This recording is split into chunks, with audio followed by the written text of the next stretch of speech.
तारीख 15 फरवरी 1989।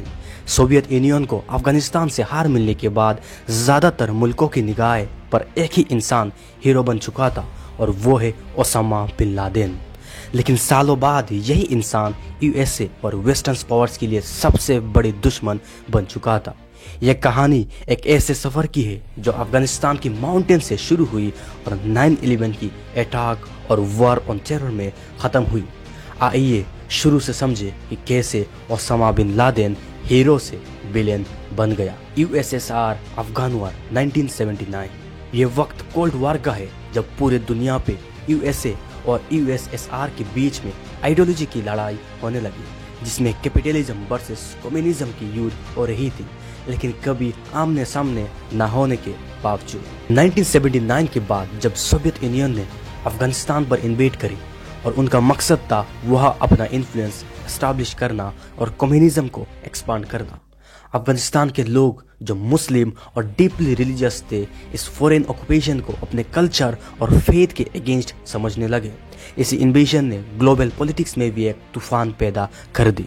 अब यहाँ पे यूएसए को भी एक कंसर्न था।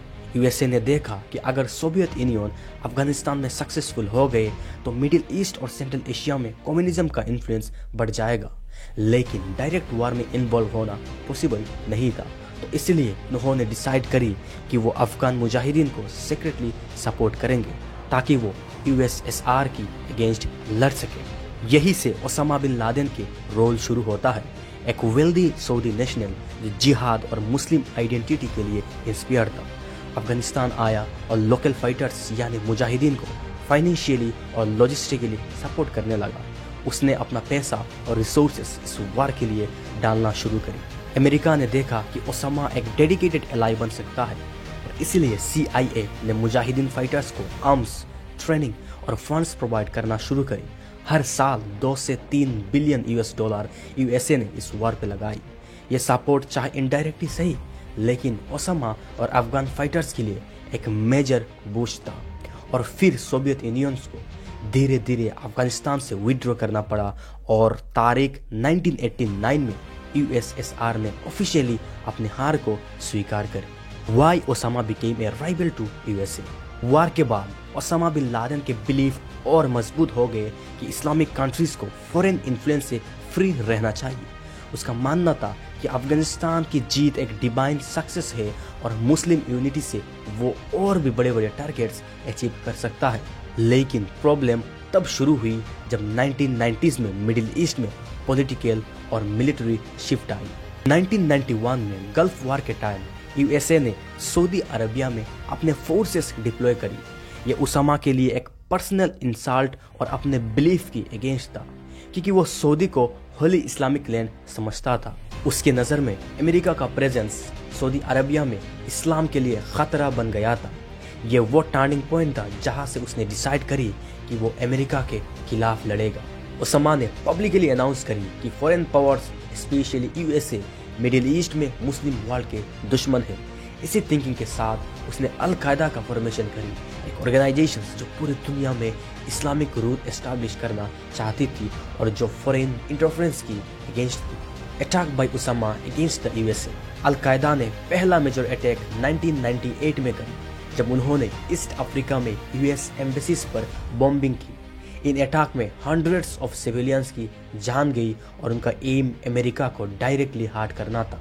यह सिर्फ शुरुआत थी। फिर 2000 में अल कायदा ने एक और अटैक किया।